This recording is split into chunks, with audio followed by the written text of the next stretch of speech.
Começamos essa história acompanhando a Coco, uma garota super gente boa que vive num mundo onde a magia é real e os bruxos são vistos como verdadeiros milagres ambulantes. Diferente daquelas histórias de caças às bruxas, onde a galera é vista como escória, nesse anime eles são tratados como verdadeiras celebridades. A Coco é doida pra ser uma bruxa, mas tem um pequeno detalhe nessa história, gente. Ela é uma humana comum e nesse mundo, meus queridos, ou você nasce com o dom, ou esquece, você jamais se torna um deles. Um belo dia, enquanto ela estendia o que parecia ser uma montanha infinita de roupa suja da família, ela avista uma carruagem puxada por um Pégaso pousando perto de casa. E mano, ela nunca tinha visto um bicho daqueles por perto. Por conta disso, ela desce voando, não ironicamente, pra pedir pra mãe dela pra dar uma espiada, mas na empolgação ela quase atravessa um cara que estava parado na porta da loja de tecidos da família. Ela pede desculpas, toda sem jeito ali, mas o cara é super de boa e assume que a culpa é dele por estar moscando na frente da porta. Lá dentro, um grupo de madames de alta sociedade está surtando com a qualidade de tecidos da mãe da Coco, papo de ser o melhor da capital e tals. A mãe dela, vendo um movimento bom, pede uma mãozinha para sua filha, enquanto a pequena decide ajudar com todo prazer, mas com aquela condição, onde ela poderia ver o Pégaso depois. A mãe reluta, com medo da filha fazer cagada ou algo do tipo, mas o olhar de gato de botas ali da Coco vence e por conta disso ela permite. Nisso a Coco vai atender o homem de antes e ele pede um tecido branco esfumaçado, com medidas bem específicas já anotadas. A nossa protinha mostra então suas virtudes ao pegar o giz e marcar tudo ali com uma precisão cirúrgica e começar a cortar. O cara fica encarando ela de um jeito que até eu ficaria desconfortável, mas na real ele estava embasbacado com a assertividade dela. Tanto é que ele até manda um "nossa, sua habilidade é tão boa que parece magia", e isso pega no calcanhar de Aquiles a menina, pois para ela comparar o trabalho manual dela com a magia de verdade é quase como se fosse uma ofensa, pois ela acha que o que faz é medíocre perto do que os bruxos realizam. O homem percebe que ela é fanática pelo assunto e pergunta o porquê. Nisso ela conta que quando era pequena, um bruxo mascarado num festival vendeu um livro de gravuras mágicas pra ela. O cara fez todo um show de sombras e luzes, encantou até as pedras do chão. E a Coco, logicamente, achou que aquilo era a coisa mais foda do universo. Enquanto a mãe, ao ouvir tudo isso, pensou que o esperto e o otário saíram de casa e infelizmente se encontraram e o golpe aconteceu. Mas como a menina tava felizona da vida, ela deixou passar. O problema, no entanto, veio depois, pois a mãe explicou que bruxos são um grupo fechado. Ou nasce sendo um, ou não tem conversa, e isso destruiu completamente o sonho da Coco, mas ela continua amando observar a magia de longe mesmo assim. E enquanto eles conversavam, eis que um barulho alto veio lá de fora, e ao saírem verificar, eles perceberam que a carruagem do Pégaso tombou. E quem foi, meus queridos? Sim, foi os amigos da Coco. Os moleques foram curiosos demais e um deles bateu a cabeça num disco mágico embaixo da carruagem, quebrando o artefato que fazia o bicho voar. As madames entraram em desespero, porque a carruagem foi presente do papai e tal, e elas moram muito longe. A mãe da Coco já estava vendo a dívida bater na estratosfera por ali, mas o homem misterioso, que agora sabemos que se chama Kifre, se oferece para consertar. As dondocas duvidam, afinal precisa de magia para isso, e é aí que ele revela que ele é um bruxo. A Coco quase explode de alegria, mas o Kifre diz que não gosta de fazer magia em público e pede um lugar reservado. A Coco oferece o ateliê da família, achando que finalmente ia ver o show de perto. Só que o rapaz dá um baldaço de água fria na cabeça dela e pede pra ela ficar lá de fora vigiando a porta. Porém, contudo e entretanto, obviamente a curiosidade matou o gato. E a Coco e os amigos não são conhecidos por seguir regras ali e tal.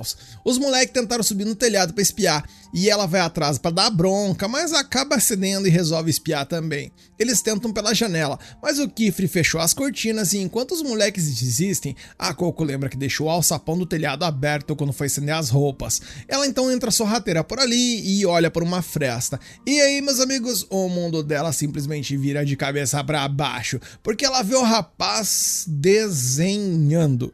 Não tem palavras mágicas, não tem dança e ele está apenas desenhando no disco. E com isso ela liga os pontos na hora. Aquela varinha que veio no livro dela quando ela era criança não era uma varinha, era uma caneta. E o livro não era de desenhos, ele era de feitiços. Ela sai correndo para a posição dela ali antes que o Kifre saia, chegando toda suja e ofegante, mas ele nem desconfia que ela estava espiando. Ele então conserta a carruagem e as madames vão embora felizes e ele parte também. A mãe da Coco fica aliviada, achando que a filha iria querer fugir com o bruxo e tal, mas a Coco dá aquele abraço nela e diz que nunca deixaria. A cena então mudou e à noite a Coco não consegue dormir. Ela então pega a varinha caneta dela, por assim dizer, e descobre como coloca a tinta e então começa a praticar os desenhos do livro. No começo nada acontece porque ela é péssima em desenhar círculos perfeitos, mas com uma gota de tinta caindo por ali e fechando o círculo, o negócio começou a funcionar e então vemos que fogos de artifício aparecem no quarto dela e ela fica em êxtase, afinal, ela finalmente pode ser uma bruxa. A menina começa a testar vários círculos ali, entendendo que quanto maior o desenho, mais forte é o efeito. Nisso a cena muda e vemos o Kifre acampado na floresta, e nesse momento ele tem um estalo e percebe algo no mínimo terrível. Aquele tal bruxo mascarado que a menina mencionou, que vendeu o livro pra ela, provavelmente é um criminoso utilizando magia proibida.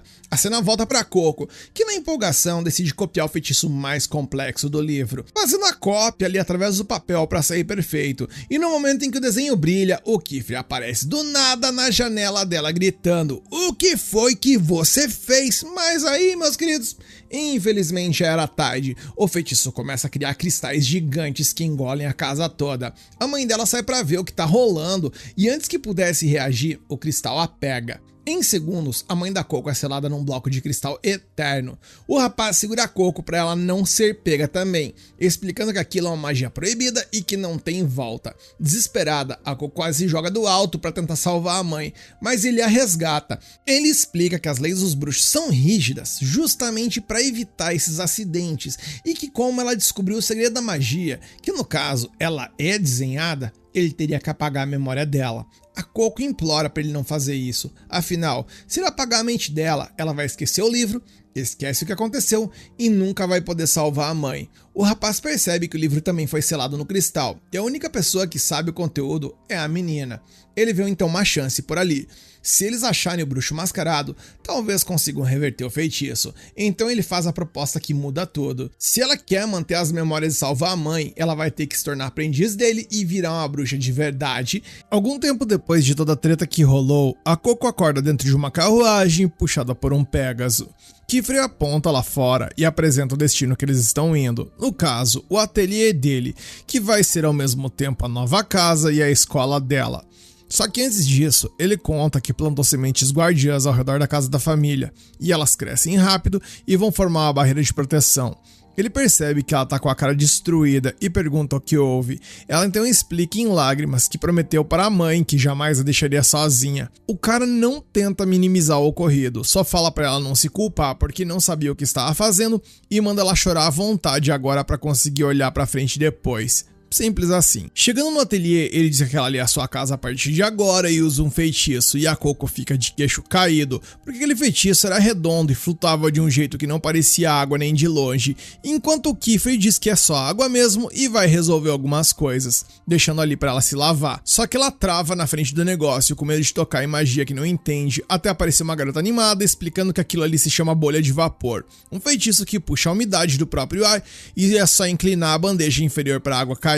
A Coco agradece, e a garota agradece pelo agradecimento, e a Coco agradece pelo agradecimento do agradecimento, e elas ficam nessa espiral de obrigado até uma segunda garota aparecer mandando ignorar a Tétia. Essa é a Arit, que já tá com uma caneta e tinta na mão, e as duas são aprendizes do Kifre. A Tétia achava que a Coco ia entrar como aprendiz igual a eles, mas a menina fez questão de dizer que ainda não considera-se uma, afinal, ontem foi a primeira vez na vida que ela usou um feitiço.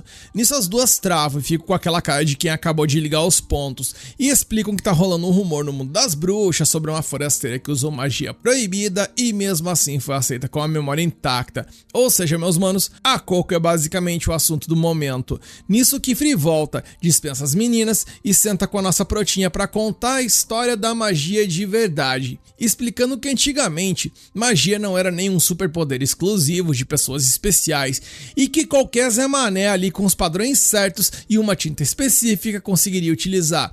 Ou seja, a magia era uma ferramenta comum, acessível e cotidiana.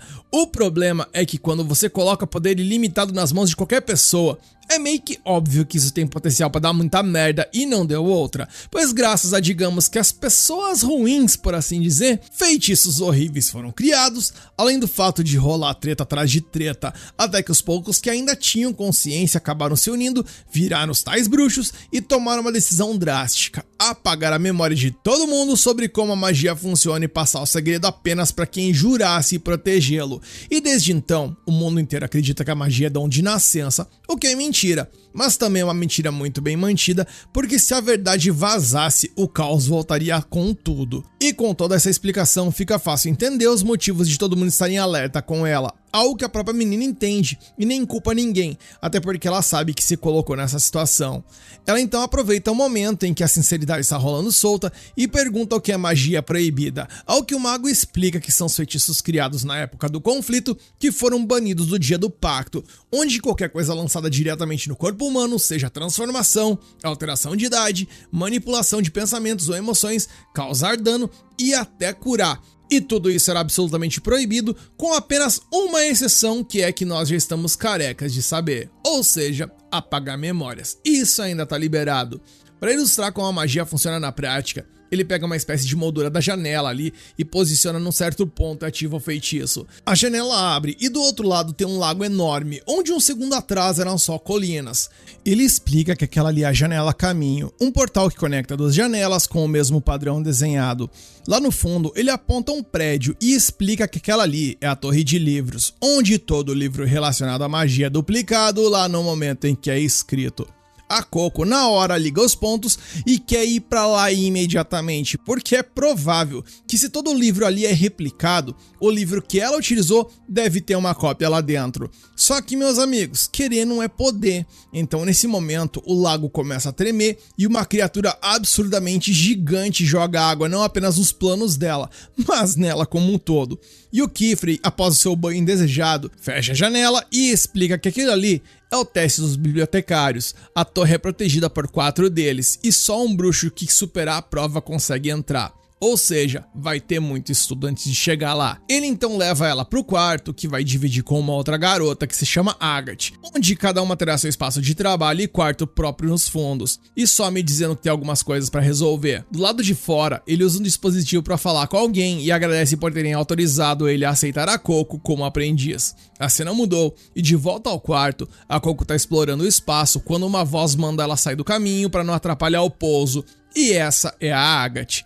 Ela já sabe quem é a forasteira, afinal todo mundo sabe, e começa a dizer que sente muito pelo que aconteceu com a mãe dela, porém, contudo e entretanto, sempre tem um mas. Então ela aponta, sem rodeios, que por conta do que a Coco fez, a mãe dela nunca mais vai voltar a ser humana. Nossa prota diz que tá lá pra mudar isso e tal, só que a Agathe não quer saber, mencionando que ela e as outras passaram anos desenhando selos até os dedos quase caindo das mãos.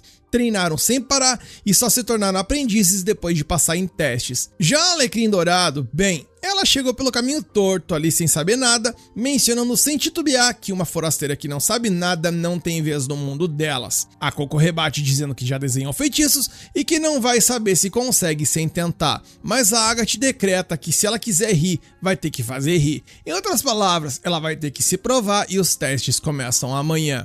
À noite, rola uma festinha de boas-vindas improvisada. A comida é a mesma de sempre porque foi tudo muito corrido. E a Agathe janta no quarto como de costume, enquanto a Coco fica impressionada com o quanto o Kifrey cozinha bem. Após o happy hour, a nossa prota vai para seu quarto tentar dormir, mas não consegue, porque a tristeza ao lembrar de sua mãe simplesmente a consome. A cena então mudou, e no dia seguinte, as aulas começaram. O Kifrey mostra os componentes, as ferramentas utilizadas para desenhar a magia.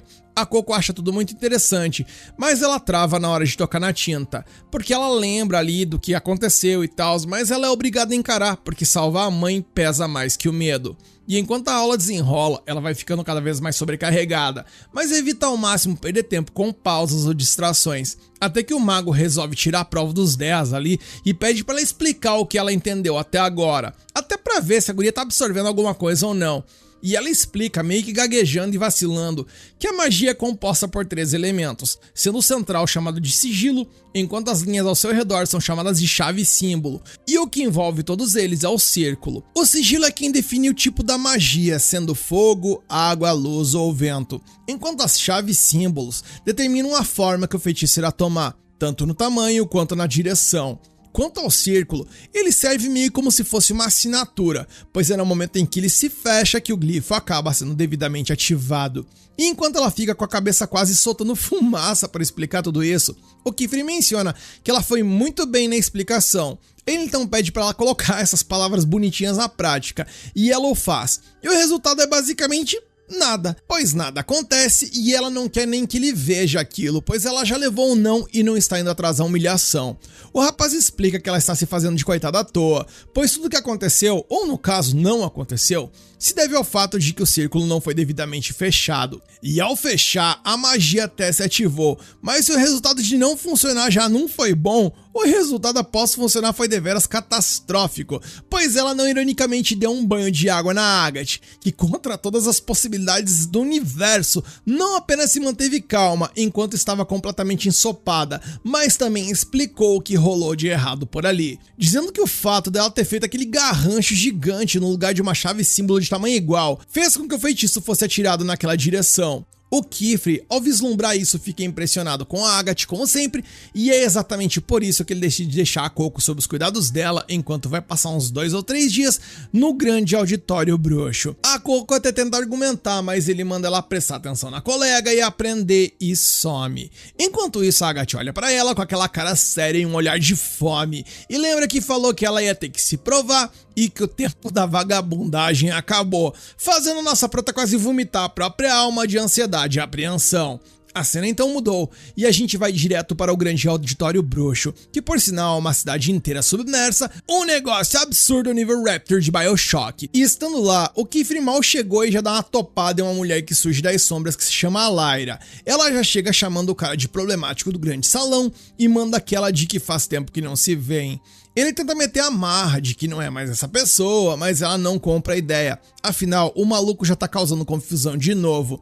Ela tá ligada na nova aprendiz e o Kiefer fica com aquela cara de tacho sem entender como a fofoca espalhou tão rápido. A mulher explica que a Coco pode ter ligação com um grupo muito suspeito chamado Chapéus de Abas. Ela continua e diz que faz mais de 4 anos que ninguém utilizava magia proibida. Então a nossa prota é basicamente o loot lendário de informação que eles não podem ignorar.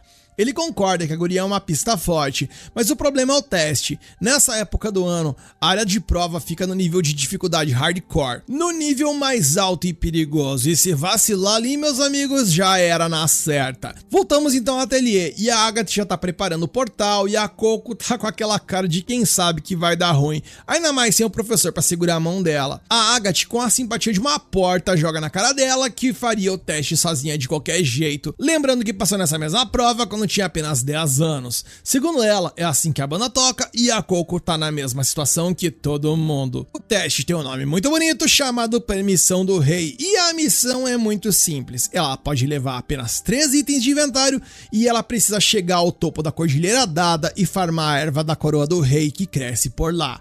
A Agatha entrega a orbe de guia, que funciona ali como se fosse uma bússola para ela não se perder. Além disso, manda também a bolha de vapor para ela garantir a hidratação. Só que na hora de escolher o terceiro item, a Coco dá uma de João sem braço ali e menciona que as sandálias da Agatha são muito legais e tal, aí ajudam a voar, e ela pede o equipamento emprestado. A Agatha manda aquele silêncio julgador de você tá de sacanagem com a minha cara, né? Mas ela dá aquela respirada fundo e solta o item. Ela manda a Coco pelo portal e de um jeito bem sacana, só avisa a regra mais importante quando a menina já tá do outro lado. O teste é tentativa única, bem ao estilo roguelike. Se falhar, já era. Não tem save state nem porra nenhuma. Sem aprendizado, sem Kiefer e sem chance de salvar a mãe.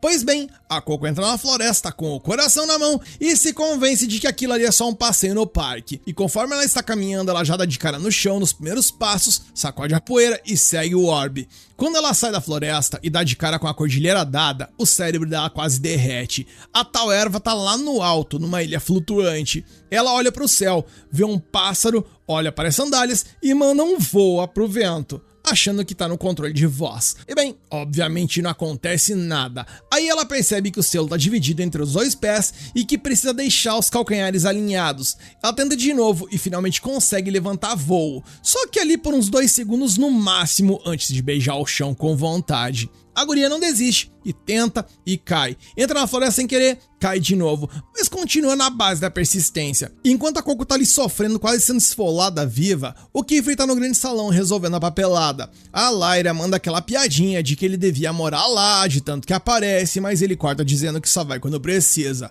Ela sabe que o cara ainda guarda um rancor absurdo daquele lugar, então muda o foco e manda ele ficar de olho nos aprendizes, porque criança sem supervisão é a certeza que vai dar merda. E mal sabe o Kiefer o peso gigantesco dessa frase, hein, gente? Porque voltando pra montanha, a Coco finalmente pega o jeito de se equilibrar no ar e tenta subir mais alto, mas acaba fazendo um pouso forçado numa das ilhas voadoras. Ela se pendura numa raiz pra não ir de arrasta pra baixo, e do nada aparece um bichinho no mínimo esquisito e esbarra nela e obviamente derruba tudo. A menina despenca, quase se esbagaça no chão e o bicho desce de boas como se nada tivesse acontecendo. Aquilo ali é uma lagarta pincel, um bicho que ela nunca viu na vida e que agora cismou de virar o pet dela na missão.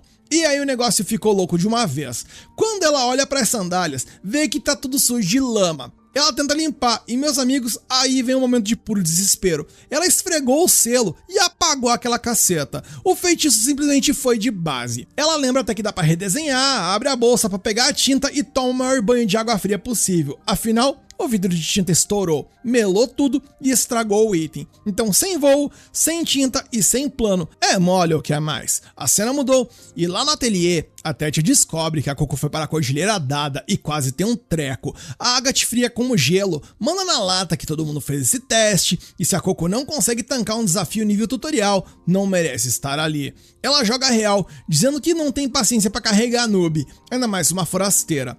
A conclusão da Agathe é que pra Coco já era rapidinho, porque as sandálias sozinhas não dão conta da altura da montanha nessa época. E enquanto a Tétia tá ali quase vomitando o coração e perdendo a fome, a Rich tá totalmente de boa e nem aí pro rolê, pedindo pra bater aquele pratão e nada mais do que isso. A Tétia fica incrédula de ser a única preocupada, enquanto a Rich, por sua vez, diz que agora não resta fazer outra coisa a não ser sentar e esperar o Kiefer voltar. Então voltamos pra montanha, onde a Coco tenta fazer o impossível e alcançar a ilha só esticando o bracinho. Lógico que não vai rolar. Ela percebe que não tem saída e tenta dar um jeito de redesenhar o selo com a raspa do tacho de tinta que sobrou na bolsa, mas a sandália tá ensopada e a tinta vira água antes de grudar. Ou seja, gente, nada feito. Nisso, o desespero bate e vem a ideia de Jerico. E se eu desenhar no meu próprio pé? Sorte que o cérebro deu um tranco ali e ela lembrou que magia no corpo humano é proibida e dá ban na hora. Ela desiste dessa loucura de imediato. E é nessa hora que o desespero faz a pessoa crescer, porque ela então chegou ao fundo do poço e começou a achar que a Agathe estava certa e que ela é uma completa inútil. Ela pensa que a galera ali já treinou a vida inteira, tem os macetes nos dedos, enquanto ela chegou ontem achando que ia solar o boss e não ia dar. Ela quase aceitou a derrota, inclusive, achando que não tem o tal do dom pra coisa. Só que aí vem o flashback salvador. Ela lembra da mãe dela, ensinando a guria a cortar o tecido desde pirralha. Todo dia a mesma coisa, a mão guiando a tesoura, até ela ficar tão pro player na costura que o próprio Kiefer achou que era magia. É aí que a chavinha vira na cabeça dela. Ela tem magia sim, mas é do jeito dela. A cena muda e a guria já tá no modo senko de Dr. Stone, pura ciência e improviso. Ela cata umas pedras pontudas, enrola um pedaço de pano na ponta, usa a tinta diluída e improvisa uma caneta. A capa dela, que tava dura de tanta lama seca, vira a tela do desenho.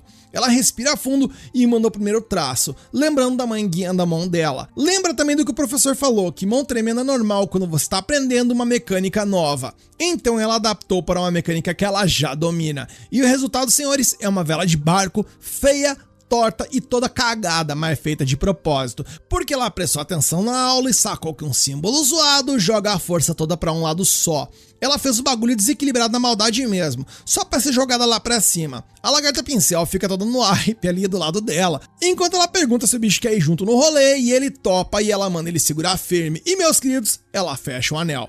O vento vem que é uma pedrada. O barquinho improvisado começa a se desfazer com a força bruta do negócio. A vela dá um tranco e sobe descontrolada, levando a Coco junto. O negócio é instável, medonho e é puro suco do improviso. Mas funciona, gente. Ela simplesmente tá voando com um feitiço hackeado por ela mesma, usando a skill de costura que farmou a vida toda.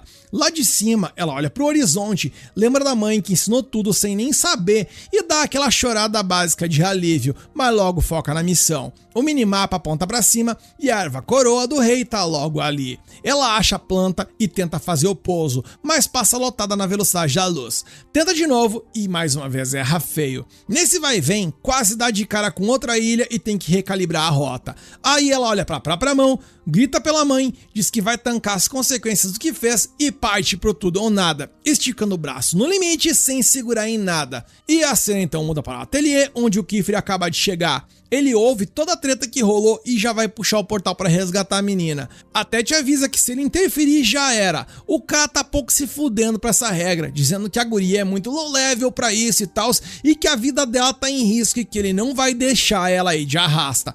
E quando ele vai meter a mão no portal, todo mundo trava. E nesse momento, a Coco sai por ali, Vivinha da Silva, com a erva coroa do rei na mão e a lagarta pincel no colo. A Tétia quase desmaia de alívio e corre pra abraçar a amiga. A Coco, toda no hype, vai direto na Agathe e esfrega a erva na cara dela, provando que amassou no teste. A Agathe, com aquele carisma de uma geladeira, não esboça uma reação sequer, vira apenas as costas e sobe as escadas. Já o Kifre manda aquele esporro de professor. Ele diz que castar magia sem preparo e sem base é pedir pra se fuder, e que ela devia ter aprendido a lição e que nunca mais faça isso. A Coco abaixa a cabeça e pede desculpa sentindo o peso da bronca. Mas logo depois, o cara mudou o tom. Ele então joga real e diz que ela nem precisava ter quase morrido pra provar nada, porque ela já era aprendiz dele desde o início. Ele então puxa uma caixinha enquanto a Tétia surta de alegria, e a Coco abre pra encontrar um loot final ali. Um uniforme completinho de bruxa com direito ao chapéu pontudo e tudo. Ele manda braba dizendo que o chapéu é motivo de orgulho, mas também uma corrente pesada para nunca esquecer de não abusar do poder. Ela veste a skin nova e promete honrar o manto. O estômago dela nesse momento ronca. A Tétia já puxa a ideia de bater aquele pratão merecido, enquanto a Rit manda real que ela precisa de um banho urgente. E, gente, a vida simplesmente segue a partir daí. Só que no finalzinho rola aquela cena rápida pra deixar a gente com a pulga atrás da orelha.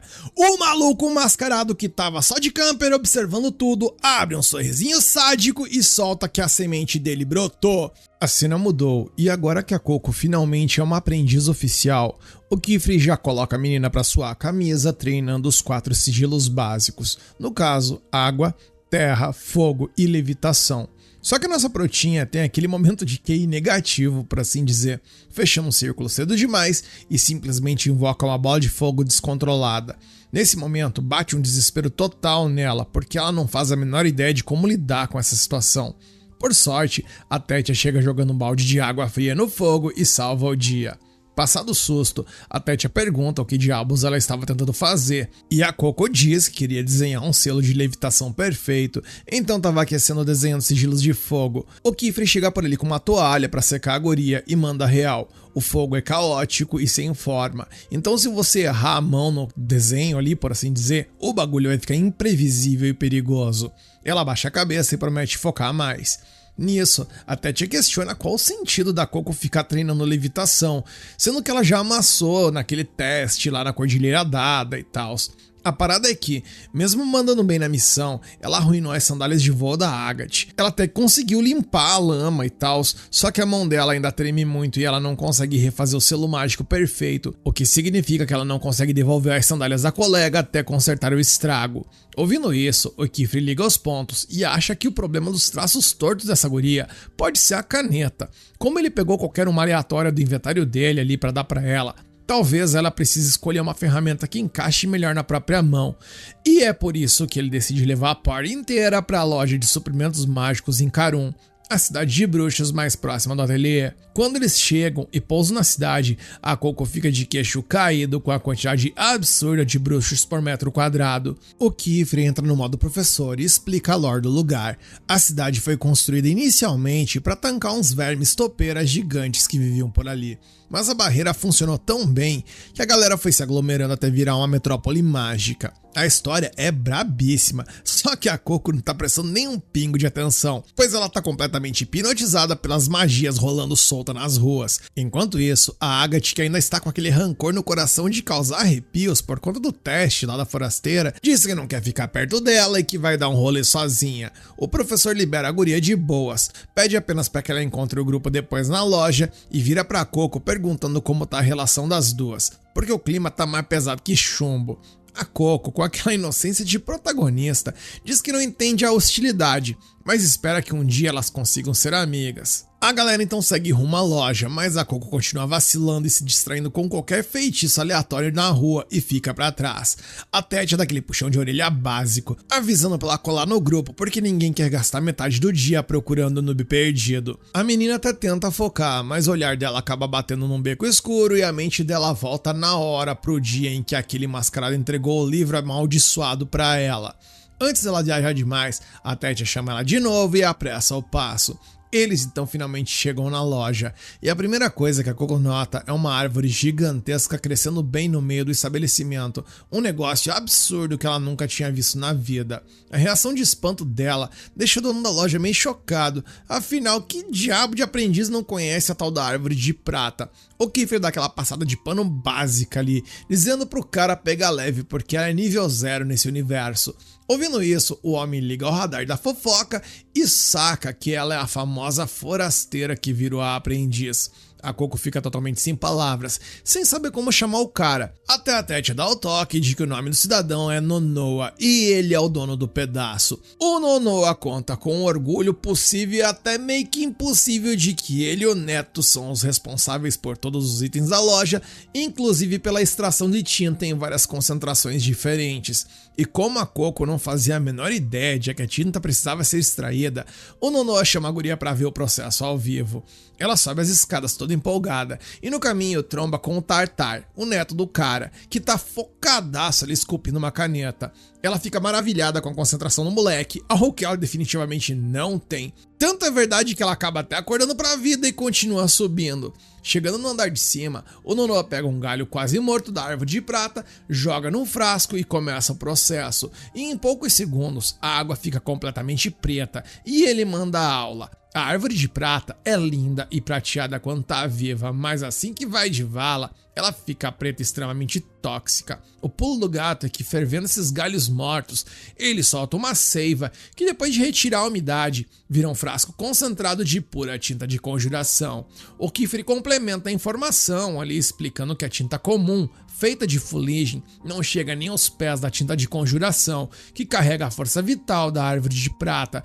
Então é por isso que essa espécie é o material mais importante do mundo dos bruxos, garai, servindo de base tanto para tinta quanto para varinhas. E quando ouve a palavra varinha, o olho da guria brilha, e o Nonoa saca que foi por isso que eles vieram. Ele separa um pouco de tinta num frasco menor e manda ela testar os equipamentos até achar o que tem a melhor pegada para ela. As meninas então se espalham pela loja para ajudar na busca, mas aí, meus queridos, o negócio desanda, e desanda com muita força, pois a Coco olha pela janela e dá de cara com aquele verme maldito, ou seja, com aquele bruxo mascarado que vendeu aquela porcaria daquele livro para ela.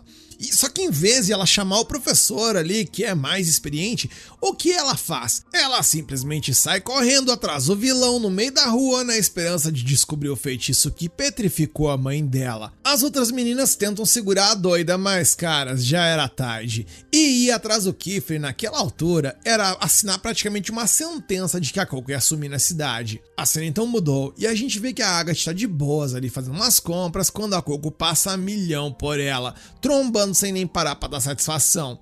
Logo atrás chegam as outras duas, agarram a Agatha pelo braço e arrastam ela pra perseguição. Mesmo a guria não entendendo patavina do que tá rolando, a Coco continua rushando ali atrás do bruxo por um monte de becos tortuosos e a party toda suando pra acompanhar, incluindo até a lagarta pincel que apareceu por ali. Só que do nada, o bicho para de correr quando vê uma névoa densa cobrindo o caminho. Só que as meninas não frearam, entraram rasgando a névoa e, bem, elas simplesmente desapareceram. Quando a Agatha finalmente alcança a Coco, ela agarra o braço da menina, exigindo as explicações básicas. A prota aponta e diz que estava seguindo o cara do livro proibido, mas ao olhar pra frente, o maluco já evaporou.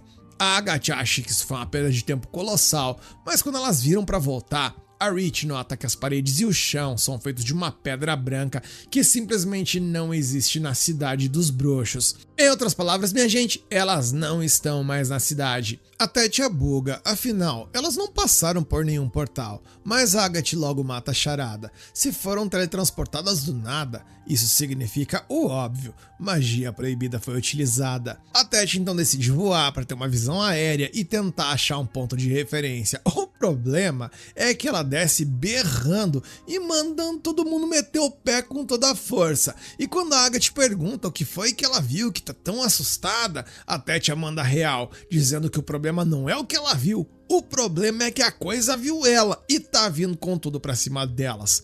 Enquanto isso, o mascarado desgraçado tá lá em cima de um muro, só de camper assistindo tudo. Ele não planejava puxar o bonde inteiro pro labirinto, mas ele decide seguir com o baile e dar umas boas-vindas ali pra Coco no mundo da magia. Um segundo depois, um dragão simplesmente insano aparece rasgando por ali e pousa bem na frente das meninas. O vilão então lá de cima solta uma risada e diz que a Coco é a única esperança dele.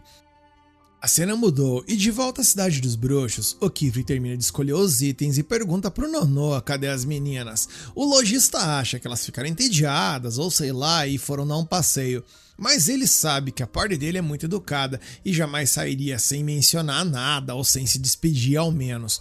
O alerta dele então começa a soar mais forte que um semáforo, avisando que deve ter dado merda. Nisso, Tartar desce por ali e esclarece o que aconteceu. Ele viu as meninas saindo correndo atrás de um cara de roupas estranhas com um olho cobrindo o rosto. O coração do nosso mano Kifri nesse momento quase sai pela garganta, pois ele saca na hora que aquele cara é o bruxo das trevas e o desespero bate com força. A cena então volta para o labirinto, que a gente nem sabe onde fica. O dragão tá encarando as meninas que travam no chão com a alma quase saindo do corpo.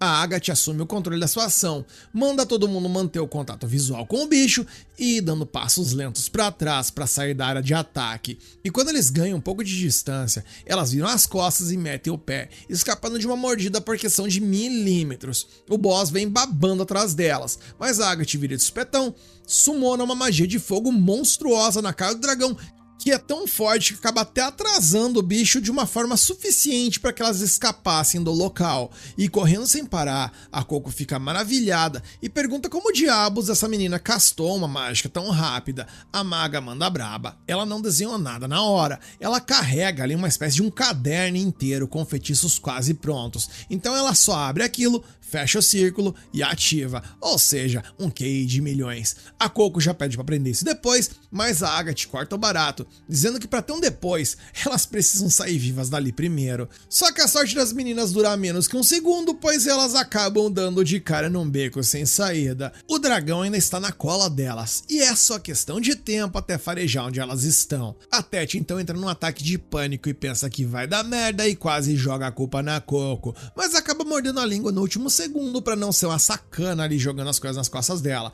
Só que mesmo assim, a Coco sente a pedrada e fica em silêncio, sabendo que o vacilo foi dela. A Agatha então bota a ordem na casa e diz que vai summonar uma magia pesada para destruir a parede, mas ela precisa de um tempo ali para desenhar. Ela então pede pra Tete arrumar uma distração, e a guria encontra uma solução rápida para o problema, fazendo ali um feitiço de levitação na própria roupa e jogando pro alto. O dragão vê a movimentação e vai atrás, dando aquele respiro vital para a equipe. E quando tudo parecia que ia dar certo, no final das contas deu foi muito errado e tudo desandou. A Coco tava olhando pro teto e vê um sigilo mágico gravado na pedra e decide avisar a Agatha. E como ela fez isso, gente? Ela simplesmente tocou no ombro da maga no meio da conjuração. A mão da Agatha tremeu, o desenho virou uma merda e o feitiço foi pra casa do caralho. A Agatha obviamente virou no giraia de raiva. Ela dá um esporro colossal na Coco, gritando que nunca, jamais se encosta numa bruxa castando magia. A Coco pede desculpas desesperada, mas a Agatha joga muito pesado e manda um tiro de 12 ali no peito dela, dizendo que desculpas não consertam erros. Tanto é que a mãe dela continua de pedra. Ela manda a forasteira ficar no canto dela e não fazer absolutamente nada para não piorar a situação. E o clima, gente, fica devastador. E sem tempo pra refazer o desenho, a Agatha simplesmente acha que vai dar ruim pra elas, só que a Rich, calada na dela, já tava desenhando o mesmo feitiço e termina o círculo, explodindo um buraco na parede pra elas passarem. E apesar de elas terem sucesso ali pra arrebentar a parede, a Coco se sente um verdadeiro peso morto absurdo pra equipe. A cena então mudou mais uma vez para a cidade, onde o Kiefer e o Nonoa estão varrendo as ruas atrás das meninas, sem nenhuma pista de onde elas foram parar. Só que bem nessa hora, a lagarta pincel cola por ali e o Kiefer percebe que era o bichinho que tava ali com a Coco. Ele então se aproxima e pergunta se ele consegue rastrear a party. O bichinho então aponta pro lado que elas sumiram e sai correndo, com o Kiefer logo atrás, rezando com todas as forças para chegar antes que dê ruim para elas. Conforme as coisas se desenrolam, o dragão sacou a distração da Tétia e voltou a caçar as meninas com sangue nos olhos. Elas correram a plenos pulmões para tentar escapar, mas sabem quando você não está em um bom dia e as coisas acabam dando tudo errado? É exatamente isso que está acontecendo com o nosso quarteto, pois elas acabaram dando de cara com o exato lugar onde começaram e sem muitas opções, e com o monstro fungando o cangote delas, a Agatha manda real, mencionando que elas precisam se tocar em algum lugar e baixar a poeira. Nisso elas acabam se escondendo embaixo de uma espécie de um viaduto ali, ou sei lá o que. E a Tétia começa a dar tela azul de medo, apavorada com a ideia de que aquele labirinto vai ser o túmulo dela. A Coco tenta dar uma força, mas convenhamos, gente, é difícil ver o copo meio cheio quando tem um dragão querendo te devorar. Então a nossa protinha faz o que pode nesse momento e entrega o seu manto pra Tétia, mencionando que pode parecer pouco, mas pra ela, aquele manto é o que lhe dá coragem, pois é o que a lembra que, pelo menos por fora, ela já é uma bruxa. Ela quer que a Tétia sinta a mesma segurança, nem que seja só um pouquinho, pra não se sentir uma completa inútil no meio do caos. E vendo o gesto da amiga, a Tétia se sente péssima por ter descarregado o medo nela antes. E pra tentar deixar as coisas um pouquinho mais leves, ela ativa um feitiço que cria uma bolha de nuvem fofinha em volta das duas e pede desculpas por ter feito a Coco se sentir culpada. Nossa brotinha diz que não tem nada pra perdoar, já que o erro foi dela mesmo, mas a Tétia não aceita, mencionando que ela é a mais experiente e que ela deveria estar protegendo a novata. No fim, as duas acabam se acertando e a Coco fica impressionada com o conforto daquela nuvem, perguntando que feitiço é esse, ao que a menina explica que é uma criação autoral dela. Quando ela era pequena, ela sonhava em dormir nas nuvens e decidiu transformar esse sonho em realidade. O feitiço ainda tem uns defeitos e tal, não tá 100% pronto, mas o plano dela é um dia oficializar essa magia para todo mundo utilizar. Pode não ser o feitiço mais destrutivo ou útil do universo, mas é o sonho dela, assim como o da Coco é o sonho de salvar a mãe. E aí, nesse momento, a Agatha coloca a cabeça para dentro da bolha, mencionando que ela ouviu tudo, e com aquele jeito seco de sempre, dá um toque técnico. Se a Tétia quer a sensação de nuvem, precisa usar algo mais sólido como algodão na base. A menina do cabelo rosa reclama, dizendo que aí viraria um colchão comum e perderia a graça. Mas papo furado à parte, a Agatha traz a notícia ruim, dizendo que tem um feitiço de looping naquele lugar e por conta disso não importa o quanto elas andem ou tentem, elas nunca vão sair dali a menos que encontrem e destruam o selo que prende o espaço. A Agatha não faz ideia de por onde começar essa busca, mas a Coco se lembra que viu um selo estranho no teto lá atrás, naquele derradeiro momento em que a Agatha quase churrascou ela de raiva. Elas então vão até o local ali onde fosse possível localizar o selo, e ao verificarem, concluíram que provavelmente é aquela porcaria ali que tá mantendo a prisão. Bem, elas já sabem como sair, correto? É, até pode ser que sim. O problema, no entanto, é o fato de que o dragão tá bem ali guardando essa porcaria desse lugar. A Agatha então começa a preparar magias de fogo pro combate, mas a Coco interrompe, lembrando que o fogo antes só atrasou o bicho, não deu dano real e dragões são naturalmente resistentes ao calor. Ela continua e menciona que lutar é arriscado demais, então acaba tendo uma ideia e passa para as meninas desenhando na parede, sugerindo que em vez de mandar de vala o bicho, elas vão usar um feitiço da Tétia ali para criar uma distração e alcançar o selo no teto. Ela continua e explica que num lugar gelado desses, um réptil vai adorar um local quentinho e macio para tirar uma soneca. A Agatha acha essa ideia de ninar o dragão meio que idiota e tal, mas admite que tecnicamente até é possível. Enquanto a idiota proprietária da ideia explica que o Kiefer ensinou que a magia serve para fazer as pessoas felizes e se isso funcionar, ninguém precisa se machucar. E de alguma forma, essa filosofia mexeu com a Agathe, que acaba aceitando trabalhar em equipe. E com tudo definido, o primeiro desafio delas é deixar as nuvens da Tétia sólidas o suficiente para aguentar o peso daquele dragão. Inicialmente, elas pensam em usar papel, mas elas só têm 4 caderninhos ali, ou seja, não vai ser suficiente. Após isso, elas pensam em usar as roupas ou o próprio cabelo, mas a Agathe corta o barato na hora, dizendo que além de bizarro, não ia dar em nada nem para começar ali. Eis então que a senhorita Rabugenta tem a ideia de usar areia, lembrando que o feitiço da Rich esbagaçou com a parede e a transformou em areia fina, explicando que a areia fina é confortável. Ela então começa a desenhar um selo para deixar a areia o mais fofa possível, enquanto a Rich usa a sua velocidade absurda para fazer as cópias, e a Tétia prepara um feitiço para juntar tudo no centro da praça.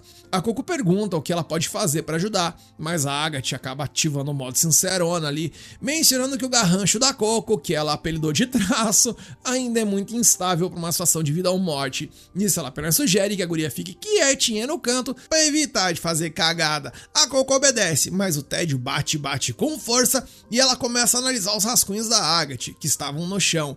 E ao avaliar com calma, ela fica chocada com a perfeição dos círculos desenhados e resolve observar de longe como a colega faz. E é nesse momento que ela descobre o segredo, pois a Agathe traça o círculo no ar ali primeiro e depois segue a linha num movimento só, fluido ali e tal. A Coco então tenta praticar com a caneta dela e, milagrosamente, gente, pelo menos nada explodiu dessa vez. Só que a noite cai e as meninas travam de novo. No tamanho que elas precisam, um feitiço de compressão deixaria a areia dura como pedra e um feitiço de ar não aguentaria o peso do bicho. Elas estão não ironicamente num beco sem saída até que vem uma luz no final do túnel. A Coco criou uma bola de fogo. A Agathe não entende o porquê daquilo naquele momento, mas a Tétia e a Rich ficam maravilhadas, porque é a primeira vez que um feitiço da Coco fica estável por tanto tempo. Ela explica que só ficou praticando a técnica de desenho da Agathe até acertar a mão, e isso dá um estalo na Agathe, e ela descobre uma maneira de fazer as coisas funcionarem, ou seja, na base da repetição. Mencionando que se um feitiço sozinho não segura a areia, elas vão coordenar vários feitiços repetidos para manter a forma de almofada da areia. Com isso, elas se dividem em times, preparam as armadilhas de areia e ao final fecham os círculos. Nisso o chão explode em areia fina e forma uma nuvem gigante no meio do labirinto. E caras, é absurdo como a animação desse anime é bonita. Puta que pariu! E sobre o plano em questão, bem, ele funciona perfeitamente. A ideia da Agathe era um feitiço que tenta constantemente retornar a areia ao seu estado original de nuvem, criando uma resistência que aguenta o peso. O dragão, ao ver aquele colchão quentinho, por assim dizer, deita e apaga na hora. As meninas passam de fininho pelo bicho e chegam até o selo no teto. Elas não fazem ideia do que aquela magia faz, mas sabem que precisam quebrá-la para fugir. A cena então mudou, e enquanto isso, lá fora em Karun, o Kifre chega no beco onde as meninas sumiram, mas não vê o rastro de ninguém. O Tartar aparece e nota algo estranho, mencionando que o chão de antes ali era de pedra e agora é só terra. O Kifre analisa os pedaços de pedra quebrados e descobre selos escondidos neles, e é assim que ele mexe em um deles em particular, o círculo acaba se ativando. Voltamos então para as meninas e vemos que a Tétia acabou quebrando o selo do teto e tudo começa a desmoronar, e o espaço que estava dobrado começa a se abrir e sugar as coisas para fora. Essa é a chance perfeita delas fugirem, mas o barulho acabou acordando o dragão, que tá fudido a cara por ter o seu Amimir perturbado. Por conta disso, esse Satanás bate a cauda na torre e, como consequência, a Agathe é jogada para o alto. E sem as sandálias de voo, seu destino infelizmente é virar guisado ao se espatifar no chão, mas o Kifre aparece na Bacia das Almas e resgata a guria no ar. Ele não perde tempo e usa um feitiço absurdo que absorve a água das nuvens e cria um dragão de água gigantesco que acaba nocauteando o monstro original na hora. Gente do céu, é um espetáculo de poder e um espetáculo visual. Esse momento foi de arrepiar. A Agathe, a Tétia e a Rich então estão seguras com o mestre, porém, contudo e entretanto, a nossa menina Coco acabou sumindo. E onde ela está? Bem, a cena mudou e vemos que o desgraçado bruxo mascarado chegou nela primeiro. Ela está desmaiada e ele fica lá, todo satisfeito, dizendo que a semente que ele plantou finalmente brotou e que aquele teste serviu para ela crescer.